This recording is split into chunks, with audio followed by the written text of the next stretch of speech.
Guys, last time we talked about one weakness, persistent weakness, starting from Champander to A&H model.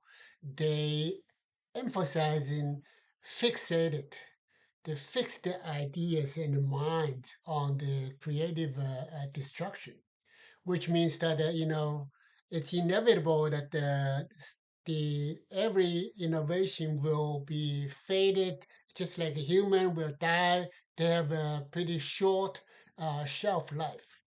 I also mentioned that one way to make the innovation live longer, having a longer shelf life, is by modify the numerator as the for the valuation of the innovation. Current numerator is, like I said, risk adjusted discount rate. The risk we're talking about is basically creative destruction, being replaced, being obsoleted, okay, completely, almost immediately. First you started from this lab, and then once you get this lab, this guy's died, is dead. Um, so this one, we have to answer the question: is that real? Is that we can argue? Can we reasonably, reliably, validly to argue for a tendency for innovation to live for a long time? If it's not, obviously some innovation, they may argue that they live forever. But if not forever, at least longer time, so that way, the idea for making the denominator smaller is basically to increase the value of every innovation. Okay.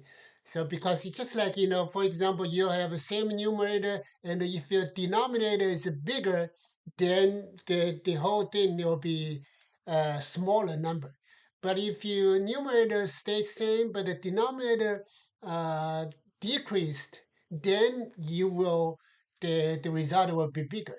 So later on, we'll be talking about another thing. We're going to change the numerator also, because right now the numerator is completely uh, monopoly rent. That will be working on that. But let's first working on this idea. Is that a real? Is that reasonable to even think about the self surviving, the self elongating, the self spreading, self thriving idea of the innovations?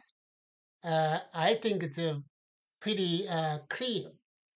Let me put up three things. If you think about it, your innovation started at this point, and then you want to move the innovation will be walk away from this original point. Then there are four legs, for innovation to walk away from the original point of innovation. The first one is going back to the insatiability of human desire. We know we have taken that as a fact, or as a starting point, that the insatiability it's real. It's common. It's in fact it's interesting. I think that the psychologist. I'm not sure if the insatiability is first proposed by economist or by psychologist. But anyway, I think this economist is the one that emphasizes using that as the basic starting point for every theory, for all the models that they created. Otherwise, how would you explain the scarcity, right? Scarcity means that you have a conflict, you have a um, problem, because you human beings want to ever better, faster, cheaper, efficient than before. But in the meantime, that we have limited resources to reach that. That's why we have a scarcity. So, but anyway, let's go back to this. Why that this insatiability plays a role? Because innovators, they are fully aware, you know, the limit of a shared life. So they actually make a conscious point to drive their innovation shelf life longer.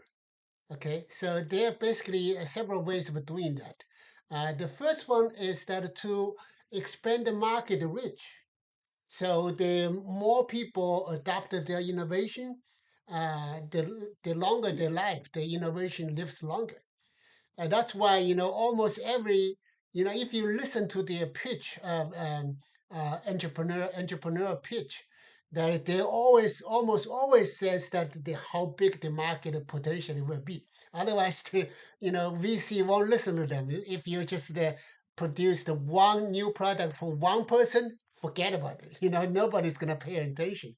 So that's one thing, market reach. The second reach is that starting from early life. So instead of the A&H model, they're basically assuming everybody live longer forever, right?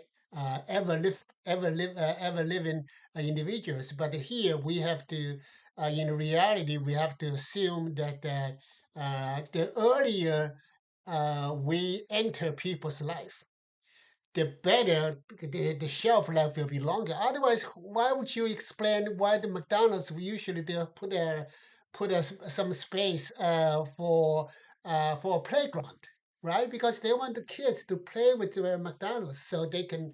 They can love McDonald's from early on, and then when they grow up, their mind is already set up for McDonald's. Just like Trump, they eat McDonald's every day, right? Like Warren Buffett, they only eat the, those kind of like, what do we call it, junk food, right? But anyway, so this is the second reason. The third reason is that you make the quality of the product better. That means that the product will last longer, right? So those are the three things that I can think of. So entrepreneurs, innovators, they are consciously aware that people have an insatiability. So they want to satisfy that, though it's impossible to satisfy the insatiability, but they want to do their best to meet the consumer's insatiability by doing a better job. Now second way, second reason for we to think of the uh, self-surviving, self-threading, self-expanding of the innovation is that to go from a single innovation, basically one lane of a driveway to multiple lanes, probably like 10 lanes. Just like you go to dark running, dark racing or horse racing, they have like a 10 horses side by side and then started at the same time from the different gates, right? So those kind of things. That's one thing. So basically. Um, Philosophically speaking, we are going from vertical innovation to leveraging the horizontal innovation. What is the horizontal innovation? Is starting from Roma. Great idea. But it has I ponder that there's two weakness for Romas, right? The first one is that we did not introduce the consumer side. Fundamentally, I'm going to talk about this another way. Why we think that self-surviving, elongating it's possible because we have different consumers segment that they have different preferences. That fundamentally one way to increase the variety. Why would the creative more variety become relevant? It's because consumer has a different need. Uh, um, so this is one. We'll talk about this later. But here, basically, the idea is that we are going from one way, one lane of the highway to multiple lanes. Think about this. One idea is that there's literally very little downstream innovation. Basically, if you read the A&H model, you'll see that the from intermediate good to final good. Let's say computer chips, right? The intermediate good is the consumer chips. If you have a faster chips, and then you have a better cars, right? But the car automobile is the final good. But the quality of a final good is totally dependent on the quality and the quantity of the better quality of intermediate goods, such as computer chips, right? So there's a very little, basically, in fact, I think if you read that the ANH model, you see that there's no innovation at all going from intermediate to final good. Okay, so there's no, they're not interested in that. You can argue that they do that on purpose because then they want to single out the what they do in the R&D labs and how much that difference make, you know. But anyway, whether it's on purpose or accidentally omitted, the model is very limited. We need so here we I know there's some more expanded model talking about the complementarity, talking about the downstream. I want to call that the innovation deepening, meaning that your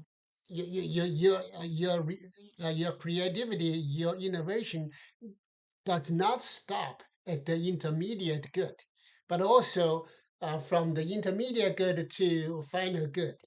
But the bigger looking at the bigger picture is that you try to figure a way to link the um, vertical innovation and horizontal innovation, in the sense that having more multi-lane of the highway make your product, make your innovation lives longer. So that's the idea. So let's just stop here.